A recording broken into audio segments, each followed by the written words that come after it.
자, 지난 시간에 이제 멀티플렉싱, 디멀티플렉싱 관련해서 마무리를 약간 못했기 때문에 그 부분 다시 한번 조금 짚고 실습 수업 쪽으로 넘어가도록 하겠습니다. 그래서 저희가 지금 전송계층에 대해서 얘기를 진행을 하고 있고요. 그래서 우리가 이제 전송계층을 다루게 되면은 이 전송계층에 이제 도착한 패킷들을 결국 어플리케이션 레이어에 있는 그 프로세스들에게 전달을 해줘야 되는데 이제 어디에다가 전달을 해줘야 되는지 판단을 해야 되는 이 디멀티플렉싱 문제가 있다고 얘기를 했어요. 당연히 이제 반대쪽에서는 어플리케이션 프로세스들이 이제 그 보내온 그 어떤 메시지들을 이 같은 트랜스포트 레이어에서 공유해서 보내야 되기 때문에 그때 이걸 이제 그 멀티플렉싱 하는 작업이 되어야 될 거고요. 근데 이제 멀티플렉싱을 한다라는 작업은 결국에는 뭐죠? 내가 어디에서 보내온 거다라는 걸 뭔가 표기하는 작업을 얘기를 하는 거고요. 본질적으로. 다시 얘기해가지고 뭔가 거기에다가 정보를 기재를 하는 거죠. 그렇죠? 예, 그러니까 뭐 IP 같은 뭐 우리가 아직 배우지는 않았지만은 그런 데서 하는 거랑 뭐 비슷하게 어떤 주소 같은 걸 그냥 기재하는 거라서 여러분이 뭐 대단한 걸 한다라는 느낌은 사실 없을 거예요. 예, 반면에 이제 그 디멀티플렉싱 부분을 조금 살펴보면은 이 전송 계층에서 뭔가 좀 특이한 걸 하는 걸 여러분이 좀 느낄 수가 있을 텐데 그게 이제 UDP랑 그다음에 TCP가 조금 다릅니다. 그래서 UDP 같은 경우는 저번 시간에 우리가 살펴봤듯이 데스티네이션 포트만 보고 판단을 한다. 근데 이제 이 부분에 대한 그림을 머릿속에다 그리기 위해서는 여러분이 이제 컴퓨터에서 도착한, 그러니까 이제 정확히 얘기하면 트랜스포트 레이어에 도착한 패킷 또는 이제 어떤 정보, 세그먼트에 대한 상황을 조금 이해를 하셔야 될 것 같아요. 그러니까 우리가 어떤 호스트에 도착한 이더넷 프레임 같은 걸 한번 생각을 해봅시다. 그럼 이더넷 프레임은 레이어 2에 뭐그 데스티네이션 어드레스를 이렇게 표기를 해가지고 그다음에 당연히 이제 소스 어드레스도 이렇게 표기를 해가지고 뭐 다른 헤더 필드를 이렇게 갖고 레이어 2의 헤더 부분을 갖고 도착을 할 거예요. 그다음에 우리가 제대로 배우지는 않았지만은 레이어 3의 그 인터넷에 관련된 필드들을 갖고 아마 또 마찬가지로 도착을 할 거고 우리가 뭐 디테일한 부분은 배우진 않았지만은 여기에 소스 IP 어드레스가 있을 거고요. 그렇죠? 데스티네이션 IP 어드레스가 적혀 있을 거라는 거는 여러분들이 앞에 그 그림 같은 것들을 통해 가지고 대충은 파악을 하고 있으실 거라고 생각을 합니다. 그다음에 이제 우리가 지금 다루고 있는 이 레이어 4, 그러니까 트랜스포트 레이어를 살펴보면은 여기에 이제 뭐가 또 들어가 있는 거야? 여기에 지금 소스 포트, 그다음에 데스티네이션 포트가 이렇게 들어가 있는 거죠, 그렇죠? 예. 그러면은 우리가 앞에서 그냥 그 이론적인 그 레이어링의 관점에서 보면은 우리 디캡슐레이션 과정에서 이게 다 없어진 것처럼 배웠어요. 맞아요?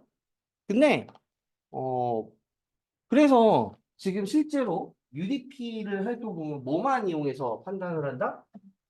데스티네이션 포트를 이용을 해가지고 그 어디에다가 전달을 해줘야 된다라는 스토리 라인으로 접근을 했다라는 거를 일단은 머릿속에다가 기억을 하시면 됩니다.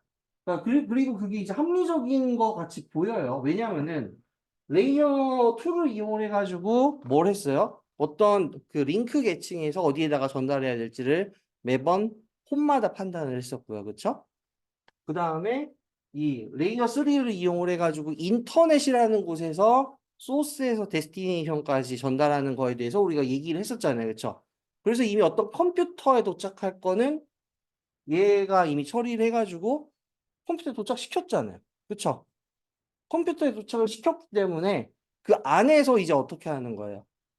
그 안에 있는 프로세스에다가 전달을 해주는 게 목적이니까 그 아파트에서 동호수에 해당되는 게 결국에는 포트인 거잖아요. 그쵸? 맞아요?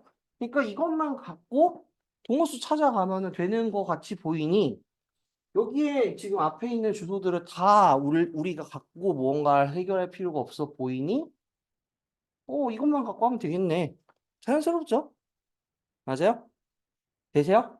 그래서 사실 UDP의 방식은 우리가 알고 있는 우편 체계랑 비슷합니다. 차라리. 되세요? 이 부분에 대해서 여러분이 일단 합의를 하고 가시는 게 맞는 것 같아요. 동의하시죠? 특별하게 문제 없죠? 네. 그래서 분명히 여러분이 택배를 만약 배송을 해보실 일이 많지는 않겠지만은 배송을 해봐야 된다라고 하면은 굳이 그 주소를 다 확인을 하지 않을 거고, 그쵸? 만약 그 어떤 아파트에까지 이미 가져왔다라고 하면은 그 뒤에는 동호수만 보고 배송을 할 거라는 것을 알 수 있습니다. 실제로 가끔 그 택배 물건들 보면은 크게 이제 동호수만 딱 이렇게 적어 놓으신 분들이 있잖아요. 그쵸? 그걸 굳이 적어 놨다는 건 딱 그것만 보고 바로 전달을 하고 싶어가지고 그걸 크게 적어 놓는 거겠죠. 그쵸? 예. 그런 측면에서 살펴보면은 UDP에 대한 이제 동작이 디멀티플렉시 동작이 포트 번호만 갖고 이제 전달한다라는 걸 쉽게 이해가 가능한 겁니다. 그래서 뭐 이렇게 동작을 하게 되면은 이제 어떤 일이 벌어질까에 대한 걸 이제 머릿속에다 그리셔야 되는데 만약 이렇게 클라이언트들이 둘이 이렇게 있을 경우에 어떤 일이 벌어지겠어요? 이 둘이 이제 어플리케이션이 지금 그 돌리고 있는 상황에서 그걸 보냈을 경우에 어떤 메시지를 보냈을 경우에 그게 지금 이 서버에 같은 프로세스에 도착을 할 거고요. 맞아요? 그 다음에 어 그쪽에서 서로 다른 프로그램, 다른 호스트에 설치되어 있는 이제 어플리케이션에 같은 소켓을 이용을 해가지고 이제 처리를 하는 게 가능합니다. 물론 다시 한번 얘기 드리지만 아직 우리가 소켓에 대한 개념은 오늘 이제 실습 시간에 다시 정립을 할 텐데 일단 소켓과 지금 뭔가 이렇게 그 포트는 그 어떤 연결 관계를 이용을 해가지고 연결이 돼 있는 상태로 머릿속에 그리고 보시면 될 것 같아요. 그러면 이제 이 그림까지 대충 컨셉 측면에서 이해가 안 된다 하시는 부분 있으실까요? 이걸 일단 잡고 가셔야 그 다음에 이제 우리가 뭐 실습이나 이런 걸 하면서 여러분들이 그림을 이제 좀 더 구체화를 할 수 있기 때문에 제가 한 설명이 잘 이해가 안 되는 부분이 있으시면은 얘기를 좀 해주시면 좋을 것 같습니다. 특별히 문제 없으시죠?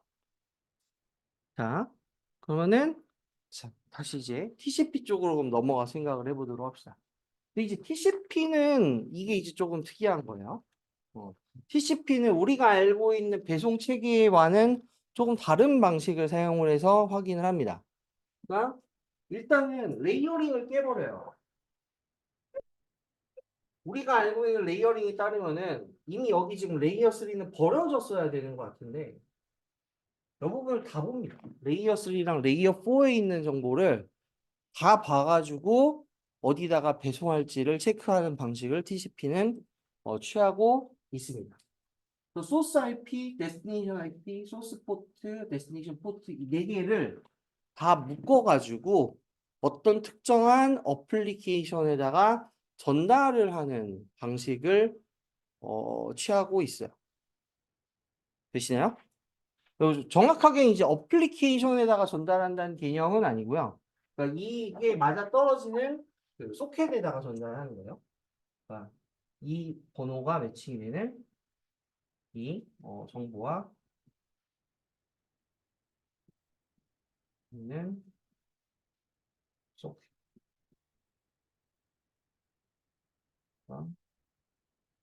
소켓에.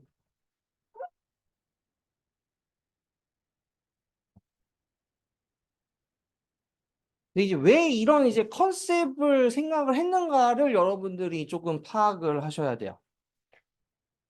왜 이런 컨셉을 생각을 했는가. 그러니까 그 이제 얘기를 하기 위해서 등장한 개념이 이제 커넥션이에요. 커넥션.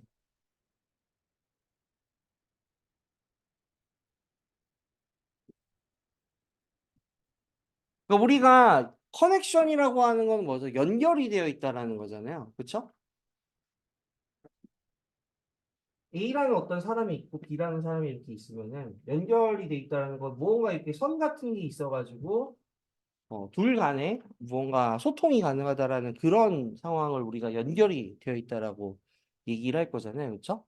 그러니까 이 연결이 되어 있다라는 건 뭐냐면은 A가 보낸 거는 이 연결된 어떤 선을 따라가지고 B에게 갈 거고, 그렇죠?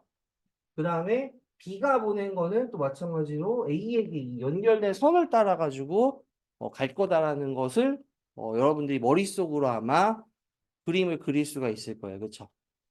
되시죠? 예.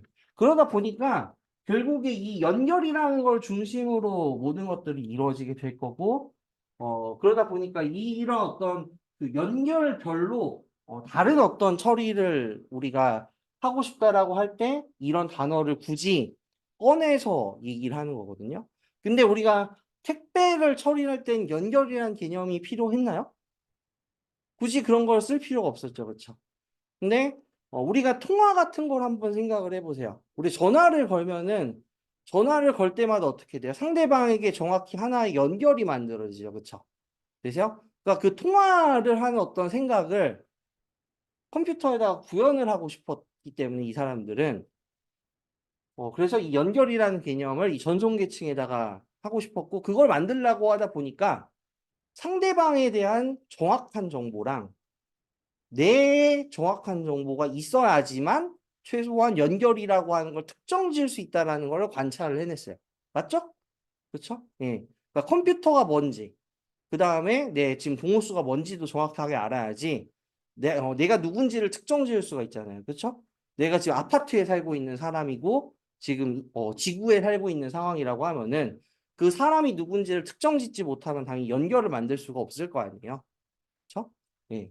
그래서 그러한 측면에서 이 소스 IP, 데스티네이션 IP, 소스 포트, 데스티네이션 포트라고 하는 거를 그 최소한 이 네 개의 정보는 알고 있어야 되고 그리고 그게 메시지에 담겨 있는 상황이니까 이걸 매번 매칭을 해가지고 거기에다가 전달을 해주는 방식을 취하겠다라는 게 여기에서 지금 연결 지향적인 디멀티플렉싱이라고 우리가 얘기를 하는 겁니다. 되세요? 네. 그래서 이 방식을 사용을 하게 되면은 우리가 이제 그 각각의 어플리케이션과 어플리케이션마다 로지컬하게 그 메시지를 독립적으로 전달하는 게 가능한 겁니다. 되세요? 그러면은 만약 이제 어떤 서버 프로그램이 있다고 칩시다. 그럼 이 서버 프로그램이 개별적으로 어떤 클라이언트와 독립적인 연결을 이렇게 설립을 해가지고 이 메시지가 섞이지 않게 처리를 하는 것을 할 수가 있어요. 그러면 어떤 장점이 있을까요? 장점이 있죠. 적어도 프로그래밍을 하는 사람 입장에서 지금 클라이언트 A가 보낸 어떤 메시지의 흐름과 클라이언트 B가 보낸 메시지의 흐름이 섞이지가 않게 돼요. 그러니까 그 메시지를 정리하고 어쩌고저쩌고 하는 작업들을 더 이상 할 필요가 없어요. 맞아요? 반면에 우리가 UDP를 이용을 해가지고 지금 동작을 하게 되면은 하나의 소켓이라고 하는 관문을 통해 가지고 A가 보낸 메시지, B가 보낸 메시지라고 하는 거를 다 받을 수밖에 없잖아요. 그렇죠? 그러니까 그게 섞여서 들어오기 때문에 누가 보낸 건지를 일일이 체크를 해가지고 처리를 해줘야 되는 문제가 있는 거예요. 되세요? 예. 그러니까 그 부분에 대한 처리는 어플리케이션을 만드는 사람들이 책임을 져야 되는 문제가 있을 거고요. 그렇죠? 그러니까 그런 측면에서 생각을 해보면은 이게 이제 커넥션 오리엔티드 디멀티플렉싱을 쓰는 게 아마 어떤 어플리케이션을 개발하는 사용자들 입장에서는 개별적인 어떤 연결을 만들어 처리를 하는 게 장점이 있을 수 있다라는 생각을 했겠죠. 그리고 그 외에도 개별적인 연결을 만들었을 때 여러 가지 장점들을 우리가 추가적으로 또 생각을 해볼 수 있기 때문에 이 커넥션 오리엔티드 디멀티플렉싱이 보편적으로 이제 사용을 하고 있고 그래서 TCP를 여러분들이 앞으로 많이 사용을 하게 될 겁니다. 그래서 이렇게 일하시면 되고요. 그 다음에 이제 이 커넥션 뭐 오리엔티드 단어라고 하는 거를 의미는 뭐 여기 슬라이드로 설명이 돼 있는데 이거 그냥 시간이 나실 때뭐 참고를 하시면 될 것 같아요. 저희가 실습 시간을 고려할 때 시간이 충분치는 않아서 여기까지 혹시 질문 있으실까요? 다 충분히 이해하셨나요? 없으시면은 자, 실습 쪽으로 넘어가도록 할게요, 오늘은. 원래는 사실 TCP에 대한 얘기를 조금 더 하고 진행을 하는 게 좋긴 한데, 그래도 그 실습 쪽으로 가는 게 충분히 지금 얘기만으로도 가능하기 때문에 실습 쪽으로 좀 넘어가도록 하겠습니다. 그래서 제가 이제 그 설문조사를 해보니까 상당수가 이제 그 윈도우즈 쪽으로 조금 많이 가능하신 것 같고 뭐 지금 제가 제공한 소스 코드 자체는 다른 컴퓨터에서 돌리는데도 큰 문제는 없거든요. 예. 그래서 아마 그 문제가 혹시 중간에 있으시면 얘기를 해주시고 어 이제 그렇지 않으면은 같이 잘 따라서 이렇게 해주시면은 되지 않을까 싶어요. 근데 이제 기본적으로 일단 설정하는 부분, 그 WSL 혹시 지금 설정하고 오신 분, 안 하고 오신 거죠? 그렇죠? 네, 그러니까 컨셉이나 이런 것부터 좀 간단히 설명을 하고 이제 얘기를 좀 할게요. 그래서 일단은 뭐 그 리눅스 프로그래밍 같은 수업을 들으신 분들은 아시겠지만은 그 유닉스라고 하는 운영 체제가 있죠. 그래서 이 운영 체제는 역사가 꽤 깊은데 이 이제 유닉스라고 하는 운영 체제가 이제 여러분들이 이제 네트워크 프로그래밍을 공부를 하면은 상당히 좀 중요합니다. 왜냐면은 이 유닉스 쪽을 이제 개선을 한 BSD라고 하는 그 이제 운영 체제가 있어요. 그 운영 체제에서 이 이제 소켓이라고 하는 어떤 개념이 실질적으로 구현이 돼서 전 세계적으로 퍼졌기 때문에 유닉스의 영향을 많이 받아가지고 현재 지금 그 네트워크 프로그래밍이 많이 이제 사용이 되고 있어요. 그래서 여러분들이 이제 그 유닉스라고 하는 것 중에 이제 어떤 특징들이 많이 있는데 뭐 커널이라는 어떤 용어가 보편화된 데도 이제 영향을 끼쳤고 그다음에 이제 뭐 파일 스트림이라는 단위로 뭐 어떤 바이트 이제 파일을 다룬다던가 아니면 쉘이라고 하는 개념을 이제 보편화시킨 걸로도 뭐 이제 여러분들이 이제 잘 알고 있으리라고 생각을 합니다. 그래서 그런 이제 컨셉추얼한 부분에 대한 내용을 담아놨으니 참고를 하시면 될 것 같아요.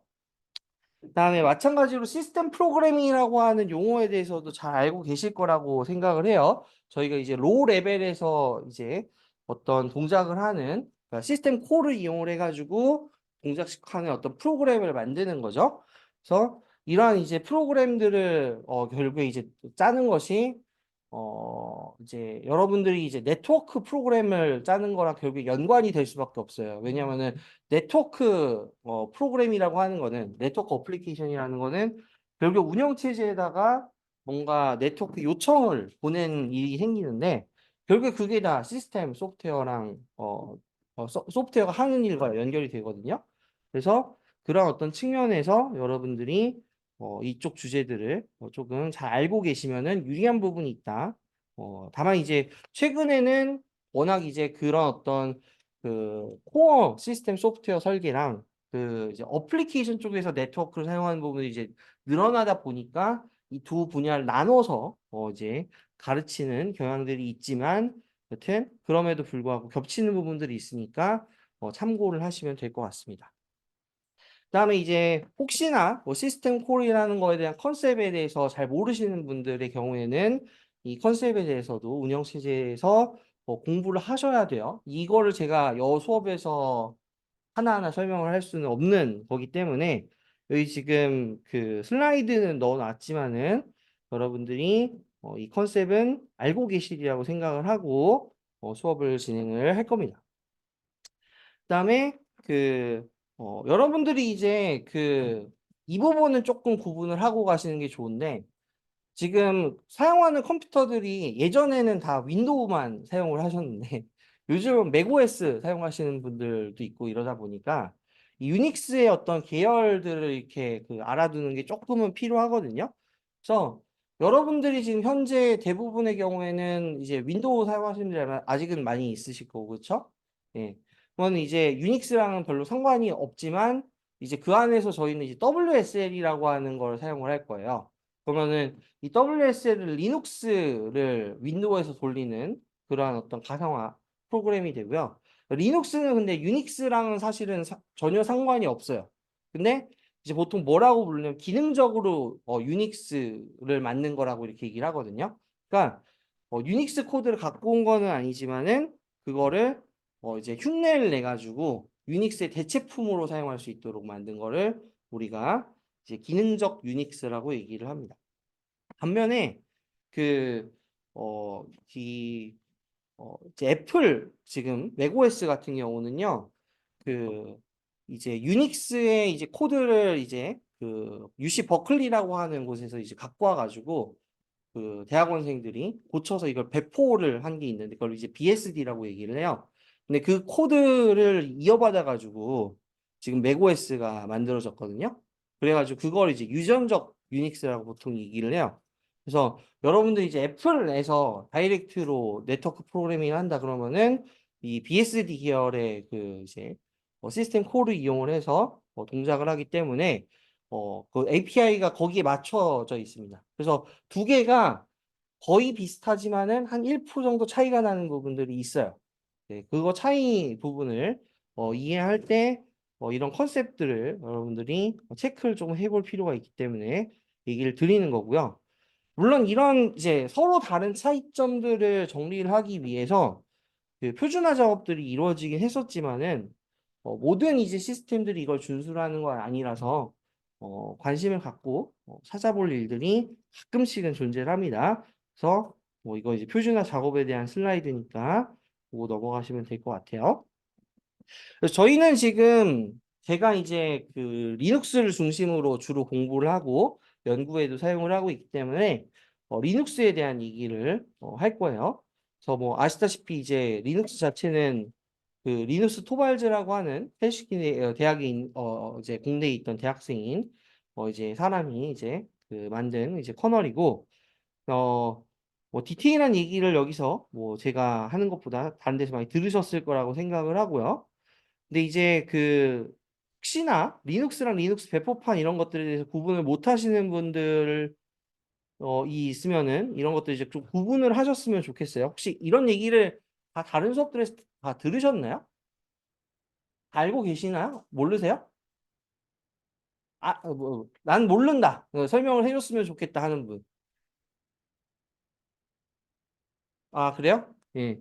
그러니까 여러분들이 그 리눅스 이제 일단은 커널에 대한 컨셉에 대해서는 조금 정확하게 알면 좋겠는데, 그러니까 우리가 이제 커널의 그러니까 운영체제에서 핵심이 되는 부분을 보통의 경우에는 이제 커널이라고 얘기를 해요. 되세요?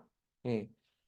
그리고 이 커널에 의존적으로 이렇게 그 별도로 만든 프로그램들을 우리가 시스템 프로그램 그리고 그것과 사실 상관이 없이도 동작 가능한 프로그램들을 응용 프로그램이라고 원래는 이렇게 구분을 했었거든요. 그래서 그 이 리눅스 커널도 마찬가지로 그 운영 체제 이제 커널에 해당되는 부분을 이제 이 지금 리눅스 토발즈라는 사람이 만들었던 거죠. 만들었는데 여러분들이 실제로 인터넷 다운로드를 받는 우분투, 뭐 레드햇, 뭐 요즘 레드햇이 아니라 이제 페도라라고 부르겠지만은 예, 그런 것들을 이제 그 다운로드를 하면은요 커널을 다운로드를 받는 게 아닙니다. 되세요? 그러니까 커널에다가 시스템 소프트웨어, 그다음에 응용 소프트웨어들을 묶어가지고 이제 사용하기 편하게 해서 배포를 하는 거기 때문에 그거를 디스트리뷰션, 배포판이라고 불러요. 되세요? 그래서 여러분이 리눅스 커널과 리눅스 배포판은 일단 구분을 할 수 있어야 돼요. 그래서 같은 리눅스라고 하더라도 배포판에 따라 가지고 이 동작이 기본적으로 그 다르다. 그래서 여기 지금 나와 있듯이 그 우분투 계열에서는 그 배포판에 그 패키지 파일이 그러니까 어떤 프로그램의 단위를 패키지라는 걸로 만들어서 db라는 파일로 되어 있고 뭐 설치할 때 사용하는 툴, 뭐 이제 의존성을 해결하는 툴 이런 것들도 다르고 그 안에서도 이제 세분화가 되어 있고 뭐 이런 것들을 여러분들이 조금 체크를 해보실 필요가 있다라는 거예요. 당장에 저는 이제 네트워크 쪽을 전공을 하고 있으니까 이제 라우터에 대한 어떤 리눅스 그러니까 운영 체제를 바꾸고 싶은 경우가 있어요. 그럼 그때 이제 오픈 WRT라고 하는 이 라우터를 이제 이제 그 배포판을 사용을 하는 경우가 있거든요. 그럼 여기에 맞는 이제 그 IPK라고 하는 패키지 파일을 다운로드 받거나 제가 만들어 가지고 이제 OPKG라는 툴을 이용을 해가지고 설치를 하는 방식을 쓰게 돼요. 그러니까 그런 부분들에 대해서 컨셉 자체가 없으면은 여러분들이 사용을 하기 힘들겠죠. 됐죠? 자, 그래서 우리가 이제 저런 어떤 리눅스가 배포판들이 이제 다양한데 여기에 이제 더 얹어서 더 얹어서 지금 우리가 윈도우 환경에서 이 리눅스를 쓰고 싶은 거잖아요, 그렇죠? 그래서 이 리눅스를 쓰도록 하는 이제 가상화 기술들이 사실은 여러 개가 존재를 해요. 여러분들이 이제 다른 수업들에서 아마 많이 써봤을 만한 게 뭐 시그윈 같은 걸 쓰시는 약간 고전적인 스타일 좋아하시는 분들도 있을 거고요. 그 다음에 그 오라클 버추얼 박스나 아니면은 최근에 이제 무료화가 된 그 VM웨어 워크스테이션 같은 것들을 쓰는 경우도 있을 거예요. 근데 이제 보통의 경우에 시그미는 어떤 방식을 취하고 있냐면은 주요 시스템 콜을 윈도우의 라이브러리로 만들어 가지고 동적 라이브러리를 만들어 가지고 이제 사용하는 방법을 쓰고 있어요. 그래서 걔는 실질적으로 그냥 윈도우 프로그램처럼 동작하는 방식을 취하고 있거든요. 그래서 장점은 이제 경량화가 돼서 이제 사용하기 편하다는 거고, 단점은 리눅스를 쓰고 있다는 느낌이 좀 없다라는 게 단점이에요. 그래서 전 개인적으로 잘 쓰지 않고요. 그다음에 두 번째는 이제 그 오라클 버추얼박스나 이제 VM웨어 같은 건데, 얘네들은 이제 그 가상 머신을 컴퓨터에서 풀 버추얼라이제이션을 해가지고 사용을 하는 거죠. 근데 그러면 이제 여러분 노트북이 아마 이제 감당을 못 하시는 분들이 있어서 제가 이제 다른 학교에서 예전에 강의를 할 때 보면은 이제 문제가 있는 경우들이 꽤 있더라고요. 그래서 네, 그런 방식을 쓰는 것도 좋지만 컴퓨터가 성능이 되시면은 예, 굳이 여기서는 이제 되시지 않는 분들을 위해서 다른 방법을 제시하는 겁니다. 그래서 제가 지금 권장하는 방법은 윈도우 서브 시스템 포 리눅스라고 해서 이제 마이크로소프트 쪽에서 이제 그 리눅스의 커널 부분만 그 윈도우에서 이제 가능하면 다이렉트로 이제 그 커널을 이제 경량화해서 접근 이제 빠르게 동작할 수 있도록 경량화한 가상화 기능이 있어요. 에뮬레이터 기능이 있어서 이걸 이제 이용을 하시면은 우리가 사용하는 사용자 입장에서는 그냥 리눅스를 쓰는 것 같이 보여요. 근데 내부적으로는 이제 윈도우에 있는 시스템 콜을 이용을 해가지고 동작을 하는 거기 때문에 상당히 또 빠르게 동작을 하는 그러한 어떤 이제 방법이 됩니다. 되시죠? 그래서 이게 다만 문제점이 하나가 있는 게 여러분들이 이제 윈도우 10을 사용을 하고 그리고 이제 최신 버전으로 업데이트를 했을 때만 이제 그 정상적인 동작을 해요. 네. 11을 쓰는 게 더 좋고요, 일반적으로. 그래서 여러분이 이거를 설치를 하셔야지만 되고 그다음에 이게 버전이 1이 있고 2가 있어요. 그래서 가능하면은 2를 설치를 하셔가지고 이제 사용을 하는 게 성능적인 측면에서 일반적으로 조금 더 좋습니다. 심지어 WSL2 같은 경우는요, 조금 느리긴 한데, 그래픽스도 지원을 하고 있기 때문에, 예를 들어서 뭐 어떤 그 윈도우 화면을 이렇게 그 리눅스용 윈도우 화면을 윈도우 데스크탑 안에서 이렇게 띄워서 보는 것조차도 가능한 상황입니다.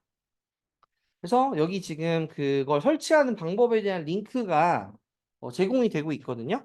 그래서 한번 클릭을 하셔가지고 지금 일단 보시면 좋겠는데 일단 첫 번째로 아예 나는 한 번도 가상화를 써본 적이 없다 내 노트북에서 하시는 분 있으세요? 네. 그럼 이분들은 일단은 첫 번째로 인터넷에서 이것부터 좀 체크를 해보셔야 돼요. 그러니까 어,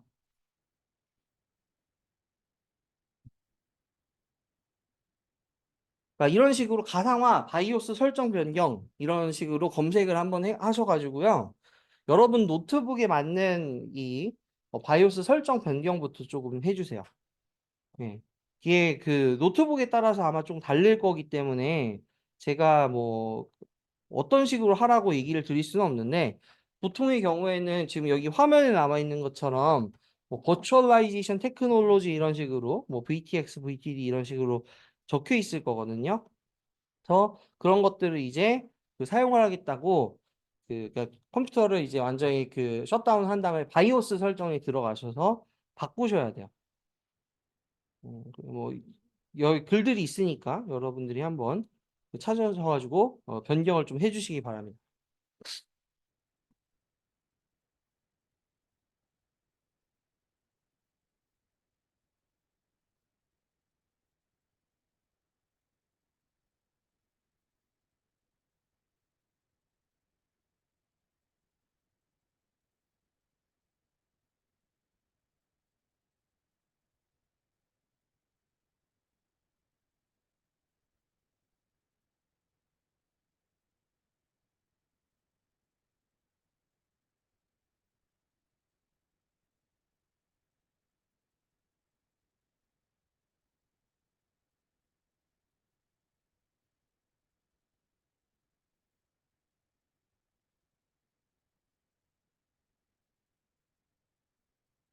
보통 집에서 쓰는 컴퓨터 같은 경우는 이런 식으로 나오긴 할 텐데 아마 여러분들이 지금 노트북을 쓰는 거라서 좀 다르긴 할 거거든요.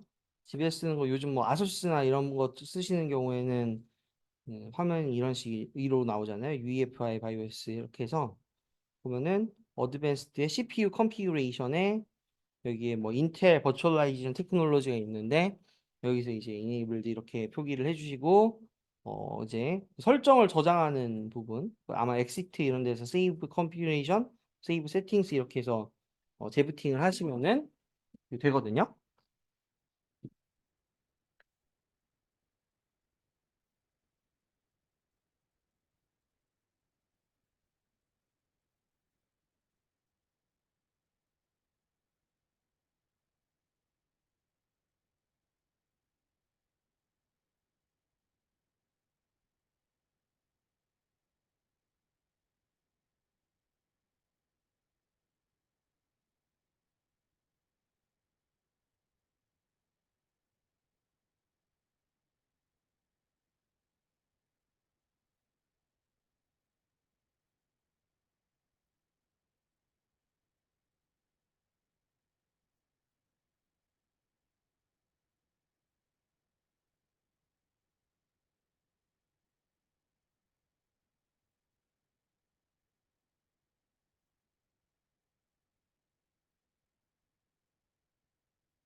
자, 대충 되셨나요? 잘 안 되셨어요? 혹시 막히시는 부분이 있으시면은 얘기해 주세요. 네.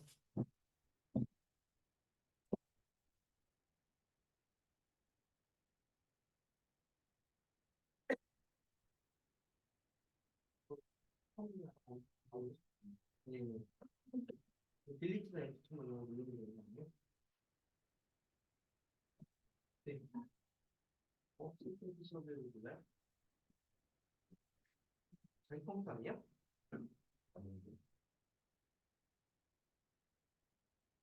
이거는 제가 해결할 수 있는 문제가 아닌데요.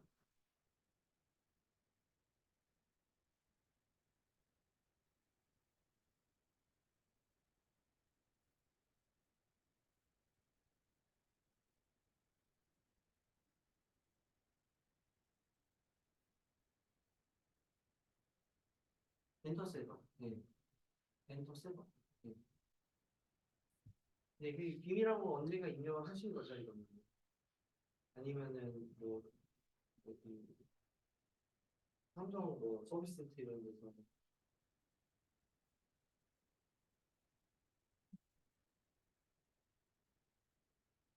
그러니까 그러면은 이게 가상화가 이미 켜져 있을 수도 있거든요. 예, 한번 체크를 해보시죠. 그러니까 그 여러분들 컴퓨터가 그 가상화가 이미 켜져 있을 수도 있어요. 제가 이걸로 찾는 게 맞는지 모르겠는데, 아마 시스템 정보라고 이렇게 해보시면은 여기 지금 가상화 여기 뜨거든요. 지금 컴퓨터가 가상화가 지금 지원이 되는지 안 되는지. 그래서 여기에 기본 가상화 지원이라고 아마 뜨시면은 지금 뭐 그 바이오스 설정을 안 바꾸셔도 그 될 겁니다. 제가 이것부터 말씀을 드릴 거거든요. 한번 체크해 보세요. 지금 컴퓨터 되는지 안 되는지. 안 되시는 분은 지금 어쩔 수가 없으니까 지금 시간에도 안 되시는 분은 집에서 조금 해결해 주시고요. 자, 그래서 이제 그 바이오스 설정을 바꾸신 분은 이제 설치하는 방법 간단하거든요. 여러분이 정품 윈도우를 쓰고 계신다라고 하면은 여기 마이크로소프트 스토어에 들어가셔가지고 그 그냥 여기에 이제 우분투 검색을 해주세요. 우분투 검색을 하셔가지고 뭐 우분투 최신 버전을 받으셔도 좋긴 한데 뭐 22.04나 뭐 24.04 이렇게 해서 그냥 치시면은 나오거든요. 어느 쪽도 사실 상관은 없습니다. 여기 지금 저희 하는 거에서는. 그래서 이걸 이제 클릭해서 다운로드를 그냥 받으시면 돼요. 네, 그러면 설치가 되고요. 네. 음.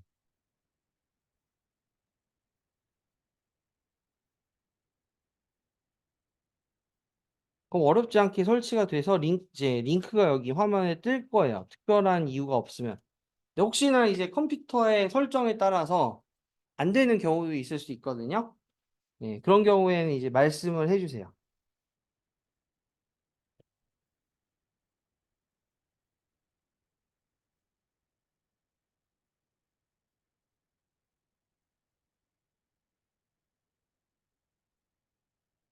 다른 종류의 이제 운영체제를 쓰시는 분들은 뭐 자신의 컴퓨터에서 그냥 그 이제 뭐 사용 방법들을 그러니까 리눅스라기보다는 뭐 이제 거기서 터미널 같은 거 사용하는 거 한번 체크를 해보시면 될 것 같고요.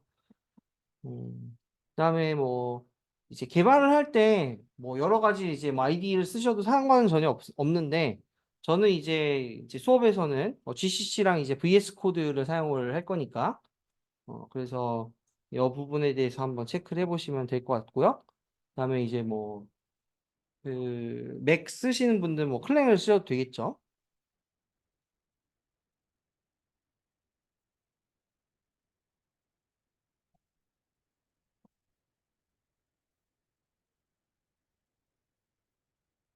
그래서 혹시 설치하시는데 지금 문제가 있으신 분들은 한번 제 얘기를 해주세요. 아마 이게 다운로드를 봤는데 이게 한 300메가 정도 되는 걸로 제가 기억을 하거든요. 근데 학교 인터넷이 빠르진 않아서 시간이 좀 걸릴 수는 있을 거예요.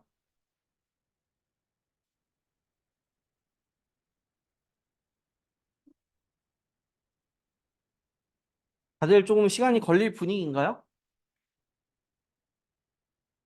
자, 그럼 다운로드 받고 있는 동안에 조금 진도를 나갈게요. 어차피 뭐 시간 걸리는 동안에 제 설명 듣는 건 어려운 일은 아닐 테니까. 그래서 우리가 이제 네트워크 프로그래밍이랑 뭐 소켓 프로그래밍에 대해서 이제 앞으로 몇 주에 걸쳐 가지고 이제 배우게 될 텐데요. 음, 이제 사실 중요한 건 아닌데 네트워크 프로그래밍이라는 용어 자체는요. 어, 이제 생각보다 이제 많이 쓰이는 단어는 아니에요. 근데 이제 굳이 구분을 하면은 이렇게 구분을 할 수 있을 것 같아요. 그러니까 이제 컴퓨터 네트워크의 어떤 그 네트워크를 거쳐서 이제 동작을 하는 어떤 프로그램들을 우리가 작성을 하는 어떤 행위를 뭐 네트워크 프로그래밍이라고 이렇게 얘기를 할 수 있을 것 같습니다. 근데 어, 이걸 학문이나 어떤 학술적인 용어로 이걸 정의한 책이 없어요. 제가 여러 개를 찾아봐도 그게 이제 조금 특이한 부분이고요. 이쪽 동네가. 근데 이제 제가 이 얘기를 왜 드리는 거냐면은 어, 이 이제 우리가 이 네트워크 프로그래밍이라는 단어를 실제로 어디 범위까지 이제 정의를 해서 쓸 것인가가 사실은 어, 꽤 중요한 문제일 수 있거든요. 왜냐하면은 우리가 컴퓨터 네트워크를 살펴보면은 거기에 중간에 있는 장비들이 있잖아요.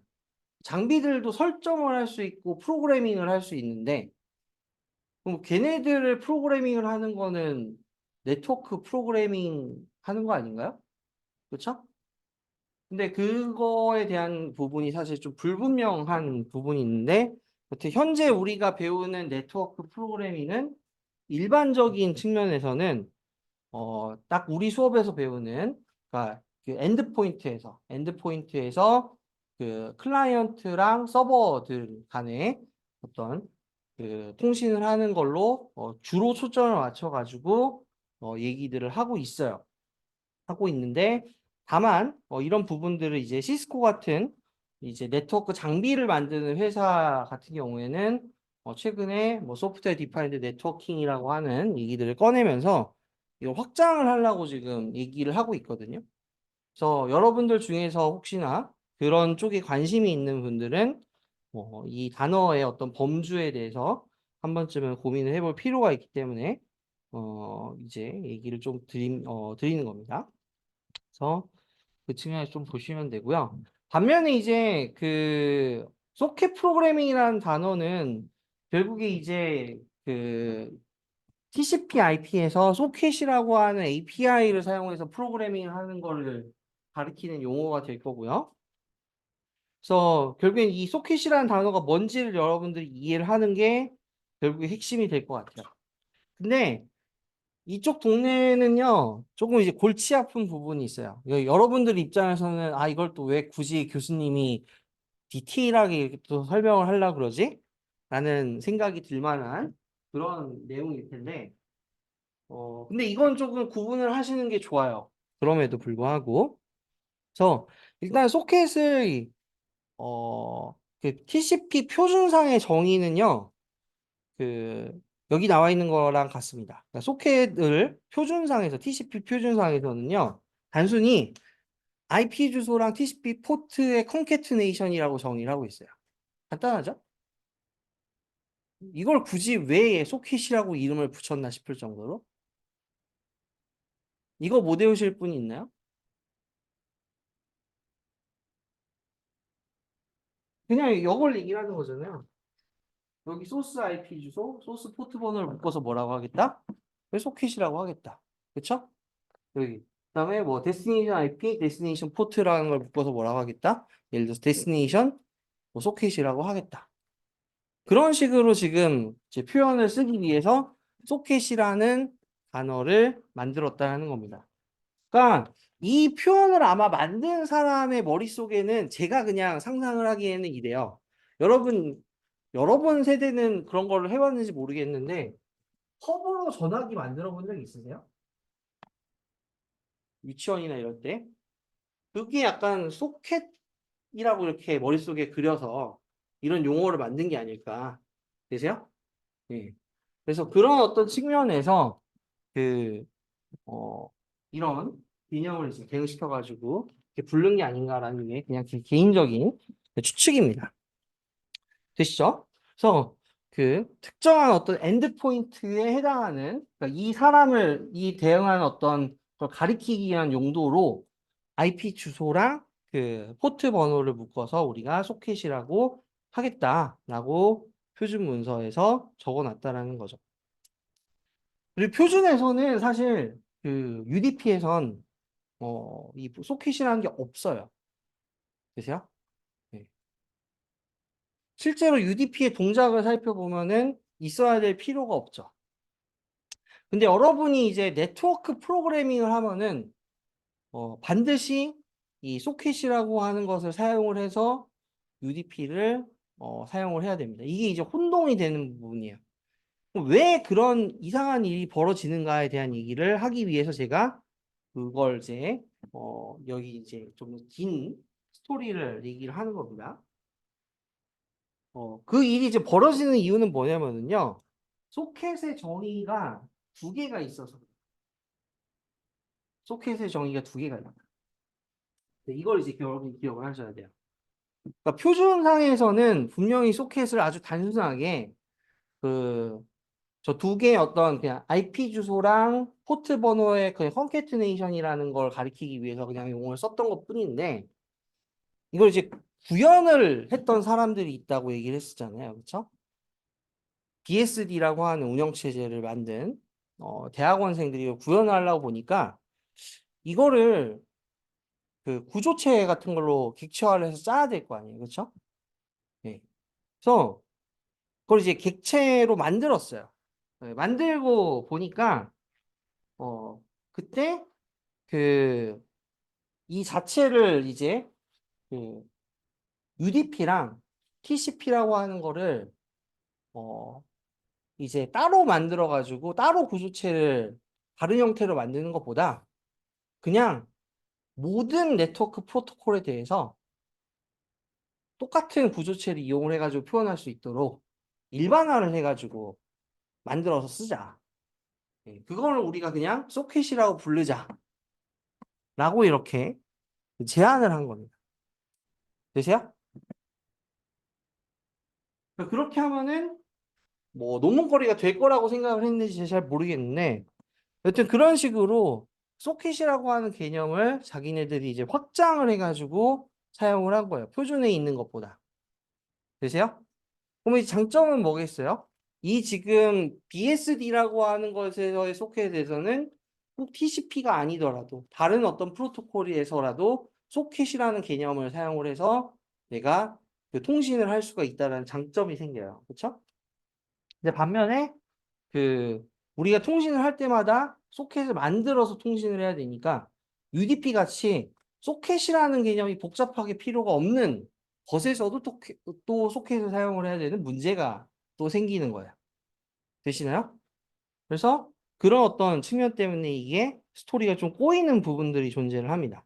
그래서 지금 여기 슬라이드 셋에는 그런 부분들에 대한 걸 이해하기 위한 보조 자료들이 잔뜩 들어가 있거든요.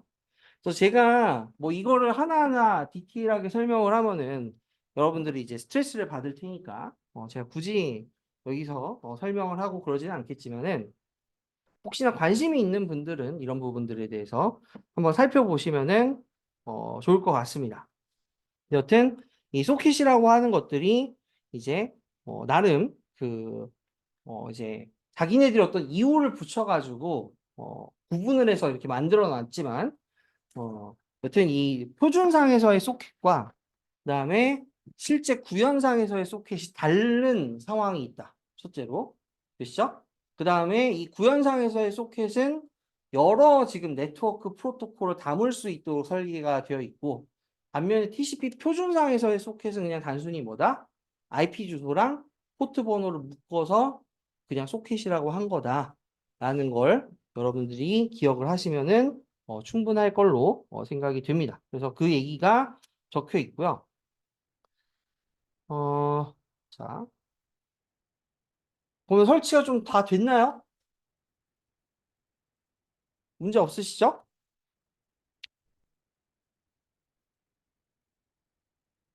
자, 그러면은 뭐 VS 코드 같은 걸 좋아하시는 분들은 VS 코드를 사용을 하셔서 이제 세팅을 좀 하시면 될 것 같아요.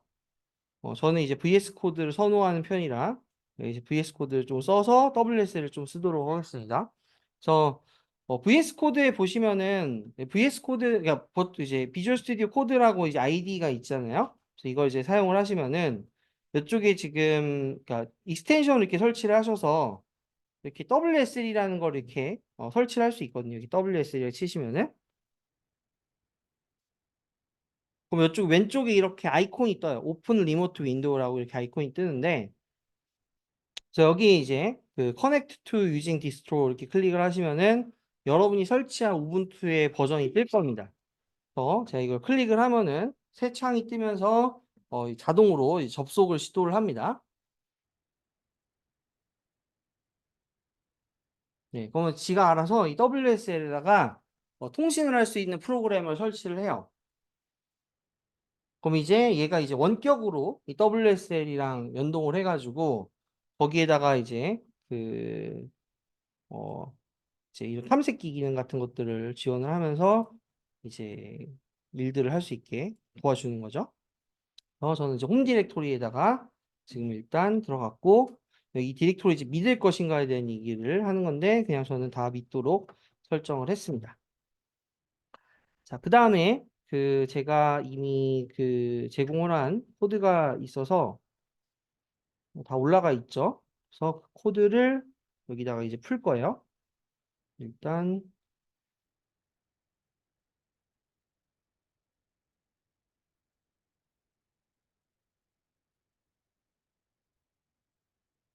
디렉토리를 하나 만들어서 이쪽에 네트워크라고 하나 만들까요?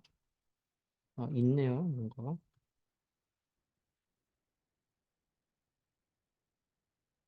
대시란 디렉토리 하나 만들고 그냥 이쪽에다 이렇게 끌어서 놓을 수가 있거든요. 원칙적으로는.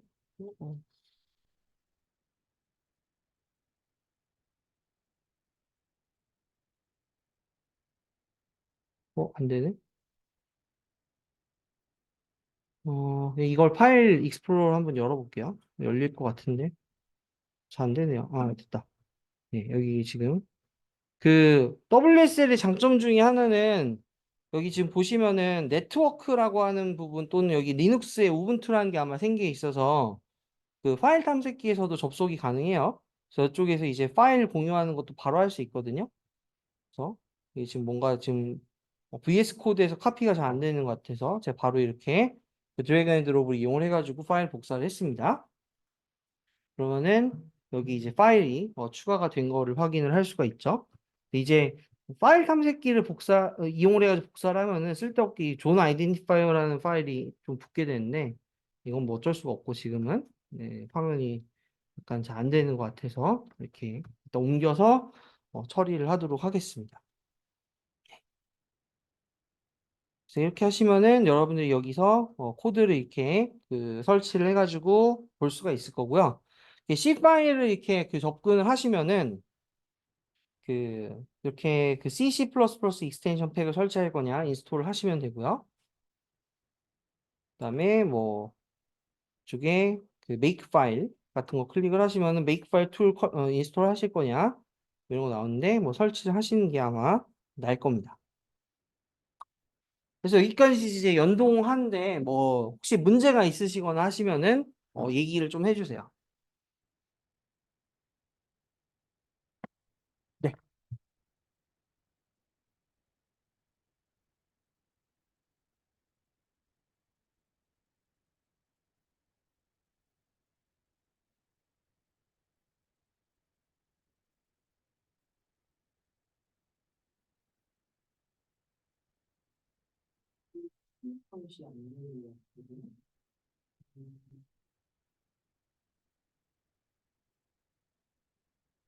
WS를 혹시 켜보셨어요, 지금? 저 한번 여기 윈도우즈에서 WS를 한번 좀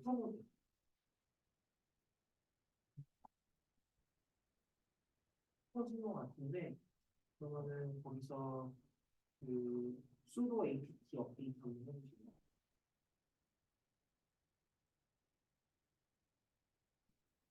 또 지금 설치가 된 게 여기 지금 보시면은 제가 아까 화면 띄운 거 보면 막 색깔도 있고 있잖아요.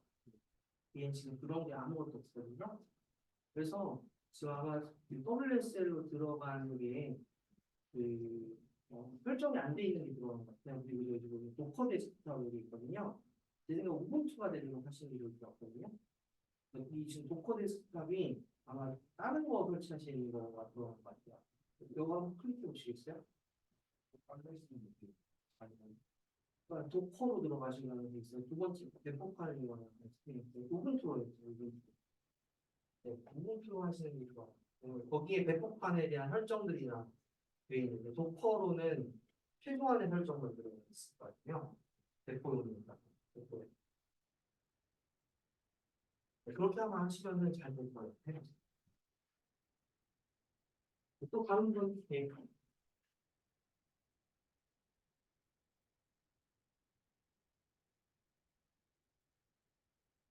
예, 편하게 하셔도 문제 없습니다. 다른 분들 질문 있으실까요?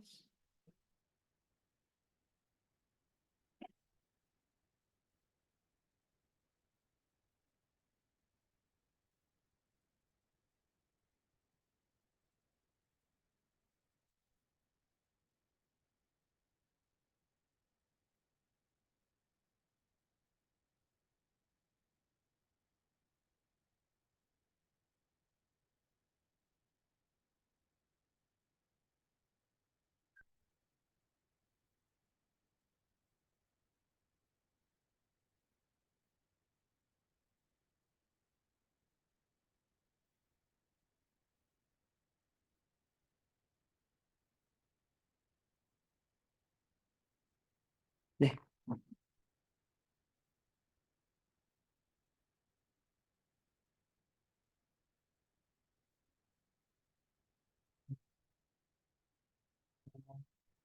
오픈 폴더는 그냥 원하시는 위치를 그냥 열면 되거든요.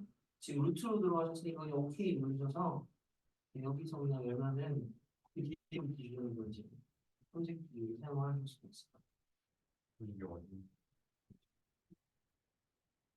그러면 이제 여기 안에 리눅스에 우분투에 루트가 있겠죠? 네네, 거기다 넣으시면 돼요. 네네네. 네. 네.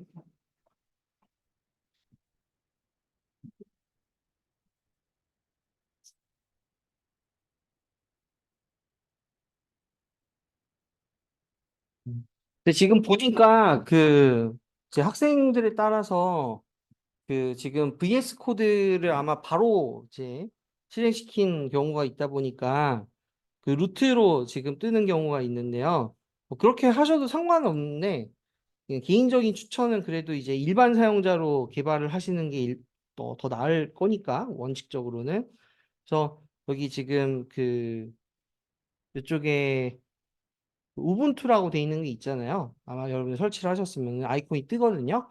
클릭을 한번 하시면은 처음 접속을 할 때 그 사용자 계정을 만드는 스크립트가 동작을 해요. 그래서 그 아이디 입력하시고 이제 패스워드 입력을 하시면은 사용자 계정이 아마 뜰 거거든요. 사용자 계정을 만들게 되거든요. 그래서 그걸 하시고 하면은 아마 그 여기 VS 코드에서 로그인할 때 루트가 아니라 일반 사용자 계정으로 로그인을 하실 수 있을 거고요. 반면에 그걸 안 하시고 하면 루트로 해야 될 수도 있을 것 같은데 제가 루트로 해본 적이 없어서 정확하게는 모르겠네요. 그 부분은. 뭐 그건 뭐 중요한 부분은 아니니까 뭐 알아서 하시면 될 것 같습니다. 루트로 하면 뭐 권한 문제는 없겠죠, 그게. 혹시 또 막히시는 분이 있으실까요?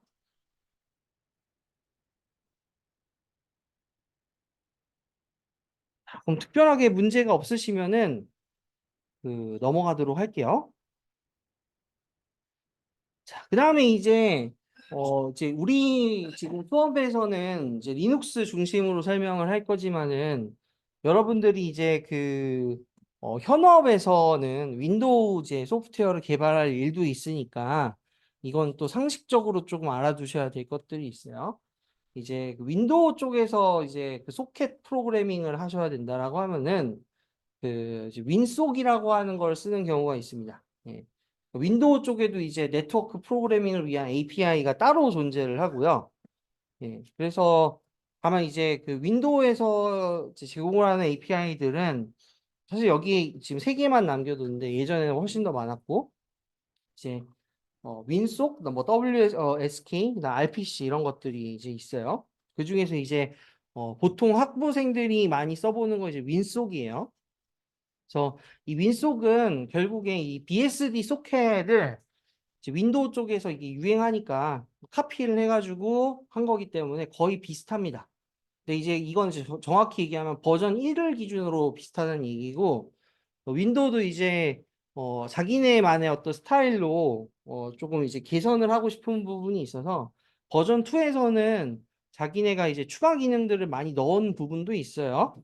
예, 그래서 버전 2에는 추가 그 함수들이 존재를 하는데 그 이제 어드밴스드 사용자들을 위한 그런 부분들이라고 생각을 하시면 돼요. 다만 이제 뭐 보안 문제나 이런 것들이 좀 많이 터지면서 이게 그 얼마나 현업에서 사용되는지는 저도 잘 모르겠습니다. 그런 부분들은 아마 현업에 가셔서 배우시면 될 것 같아요.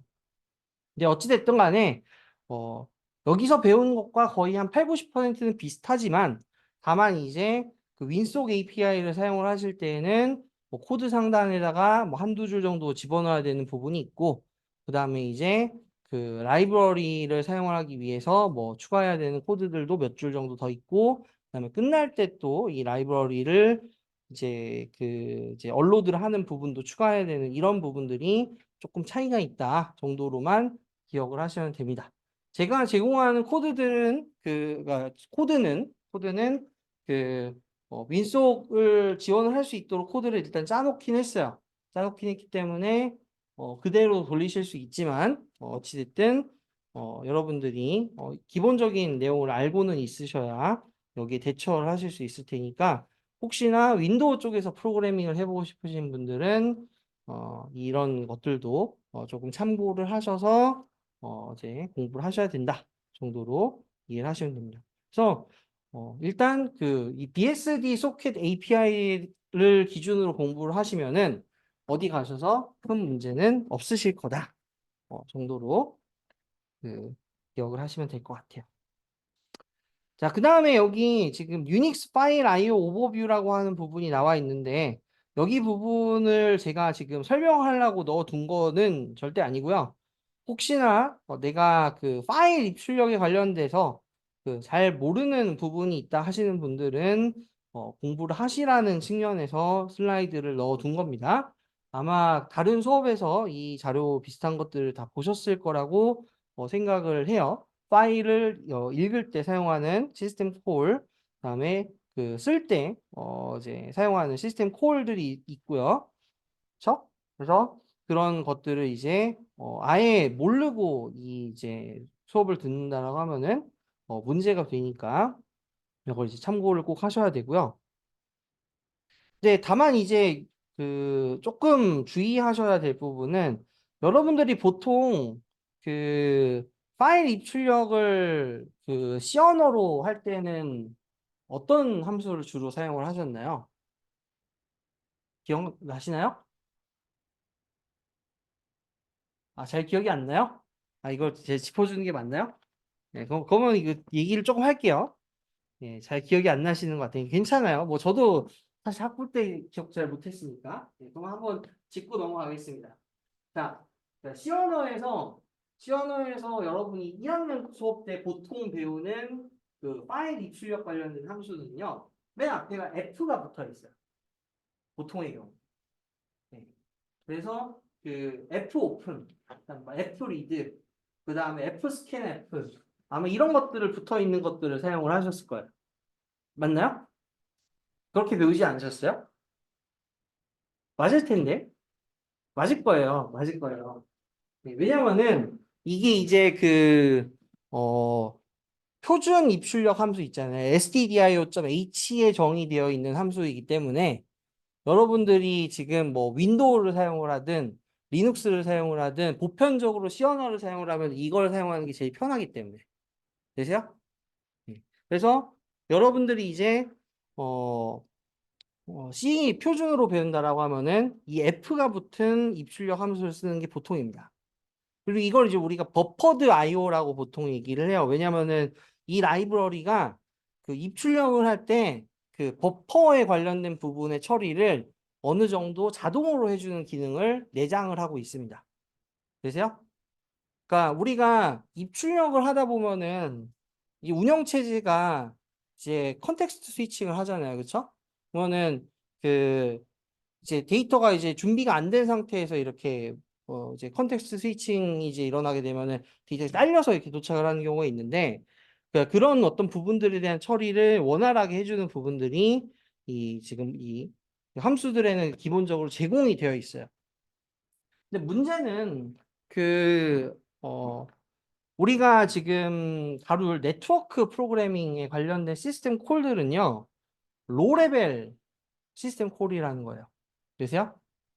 그러니까 어, 대놓고 운영체제가 요청을 하는 거고요. 그러니까 그런 부분에 대한 처리를 이미 잘 할 줄 아는 어, 전문가가 그 요청을 하고 있다라고 생각을 하고 만들어진 그 함수들로 여러분이 프로그래밍을 해야 된다는 거죠. 되시나요? 그래서 약간 더 까다롭게 이제 해야 되는 부분들이 있는데 그런 어떤 측면에서의 그 파일 입출력으로 우리가 배우는 게 이제 유닉스의 파일 IO 펑션들이다 라는 거고요. 그래서 그 여기 지금 보시면은 open, read, write, 뭐 else, 뭐 stat, close 이런 것들이 유닉스에서 보통 배우는 이제 unbuffered IO라고도 가끔 부르는 IO 펑션들이다라고 지금 되어 있는 거예요. 그래서 이제 그 부분에 대한 어떤 내용들과 연결 지어서 뭐 유닉스에서 다루는 파일의 오브젝트들이 뭐가 있는가인데 제가 이것까지 굳이 얘기를 하면은 너무 길어질 것 같아서 이건 좀 넘어가도록 하겠고요. 그 일단은 그러면 함수에 대한 것만 그럼 얘기를 합시다. 예, 잘 모르신다라고 하시니까 어차피 뭐 기본적인 틀은 그 알아두시면 좋으니까. 그래서 유닉스 파일 IO에서는 기본적으로 이제 파일 디스크립터라고 하는 이제 개념을 조금 사용을 해요. 그러니까 그 파일 디스크립터를 처음 들어본다 하시는 분, 난 잘 기억이 안 난다 그러면 알아요? 모르겠어요? 아니 그러면 질문을 바꿔볼까요? 파일 디스크립터에 대해서 난 설명을 할 수 있다. 없어요. 이건 뭐죠? 음, 자신이 없으신가? 여러분이 그럼 이거 제가 그럼 슬라이드를 괜히 뺐네. 원래 이 부분을 예전 학교에서는 학생들이 다 모르기 때문에 슬라이드를 디테일하게 많이 넣어서 이렇게 설명을 했거든요. 근데 어, 지난 학기에는 좀 설명을 더 했다가 그, 좀 다른 부분 이제 그 수업 자료들을 좀 보니까 설명이 돼 있는 것 같이 보여서 좀 뺐는데 음, 다시 넣는 게 나을 수도 있겠네요. 여튼 좀 설명을 합시다. 그래서 우리가 그 스탠다드 라이브러리에서는 아까 그 F 오픈 이런 걸 쓸 때요. 파일이라고 하는 객체를 이제 그 구조체를 사용을 해요. 구조체로 돼 있어요. 네, 구조체로 돼 있고요. 이 포인터를 이용을 해가지고 얘를 접근을 해요. 그러니까 이 얘기는 결국엔 뭐냐면은 여러분이 뭔가 파일이라고 하는 걸 다룰 때 그 이 스탠다드 라이브러리에서 이 파일에 관련된 여러 가지 정보들을 이 구조체에다가 담은 다음에 그 파일에 대한 접근을 하려고 하면은 그 포인터를 이용을 해가지고 그 F 오픈 네, 그 순서가 그러니까 앞에다가 적는지 뒤에다 적는지 좀 헷갈리는데 여튼 이 FP라고 하는 걸 이렇게 전달을 해가지고 이 구조체에 있는 내용을 읽어서 그 파일에 대해서 접근을 해라 이런 식의 방법을 사용을 한다고요. 당연하겠죠, 그렇죠? 우리가 그 파일에 대한 정보를 모르고는 그 파일에 접근을 할 수는 없잖아요. 동의하시죠? 예. 근데 문제는 그 이제 우리가 지금 사용하는 이 로 레벨의 지금 입출력 함수의 경우에는 그러한 정보들이 그 어디에 저장이 돼 있냐면은 운영체제에 저장이 돼 있는 상황이에요. 그리고 이제 시스템 콜이기 때문에 그러한 어떤 그 정보들을 그러니까 내 어떤 파일에 접근하는가에 대한 어떤 정보들을 이제 전달을 물론 해줘야 되겠지만 그때 교환하는 정보를 최소한으로 해야 될 거 아니에요, 그렇죠? 가능하면은 이게 로 레벨이니까 정보를 매번 막 대용량으로 전달하면은 그 부담이 크잖아요, 운영체제 입장에서 설계할 때. 그렇죠? 그래서 그 방식을 이제 그 인트 값 하나로 전달하는 걸로 설계를 해놨어요. 됐죠? 네. 그래서 이런 이제 포인터도 아니고 그냥 그 이제 FD라고 부르는 int FD라고 부르는 파일 디스크립터 값을 그죠?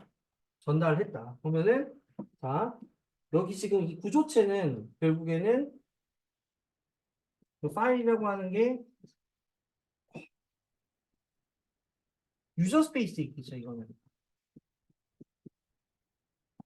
자, 우리 표준 C 라이브러리에 있는 파일 구조체는 기본적으로 유저 스페이스에 존재를 하겠지만은 우리가 반면에 오픈해서 지금 부르는 이 파일 디스크립터라고 하는 거는 실제로는 여기 지금 커널 스페이스 이 뭔가 파일에 대한 정보가 있어서 따로 있어가지고 이 파일 디스크립터를 우리가 전달해 주면은 이제 이 정보를 운영체제가 읽어가지고 이 파일을 열고 뭐 아니면은 거기에 대한 어떤 처리를 하고 이런 식의 동작을 하게 됩니다. 그래서 뭐 파일, 뭐 설명자 이렇게 되어 있지만은 여기 결국엔 이게 수다라는 거고요. 그래서 뭔가 이게 대단하게 지금 제가 얘기를 하고 있지만 여러분들이 사실 그 표준 입출력에 대해서 이제 가끔 듣다 보면은 스탠다드 인풋은 0이고 스탠다드 아웃풋은 1이고 스탠다드 에러는 2로 설정을 해가지고 뭐 프로그래밍 하면 됩니다. 라고 할 때 그 수가 그냥 파일 디스크립터예요. 되세요? 네. 특별하게 어려운 게 아니에요. 되죠? 그래서 여러분이 그런 어떤 파일 디스크립터 오픈이라는 지금 시스템 콜을 이용을 하면은 그걸 받아올 수 있다라는 거고요. 그리고 이제 닫을 때에는 그 파일 디스크립터를 이용해서 클로즈를 할 수 있다라는 걸 지금 보여주고 있는 거고, 그다음에 그 리드를 할 때에는 그 파일 디스크립터를 이용을 해가지고 이 버퍼 미리 지금 할당을 받는 버퍼에다가 당연히 버퍼 크기를 넘겨줘가지고 읽어올 수도 있다. 그다음에 쓸 수도 있다라는 걸 지금 여기서 보여주는 겁니다. 근데 문제는 지금 그런 것들을 당연히 할 때마다 그 에러가 날 가능성이 존재하기 때문에 지금 if 해가지고 이렇게 감싸서 처리를 해주고 있는 부분들을 볼 수가 있어요. 그러니까 우리가 이제 시스템 콜을 이용한 어떤 함수들을 호출을 할 때에는요, 그 함수가 그 운영체제에게 뭔가 시키는 거잖아요. 그렇죠? 그러니까 그게 내가 시킨 대로 잘 동작 안 할 가능성이 존재를 하기 때문에 언제나 이런 부분들을 체크를 해주는 부분들을 코드에 짜야 됩니다. 앞으로 이것 때문에 좀 많이 피곤해질 거예요. 네. 그래서 오늘은 현실적으로 이것밖에 지금 진도를 못 나간 상태라서 이 정도로 마치고 다음 주에 이어서 진행을 하도록 하겠습니다. 네, 다음 주 금요일에 이어서 진행을 할 거예요. 네, 여기까지 하겠습니다. 수고하셨습니다.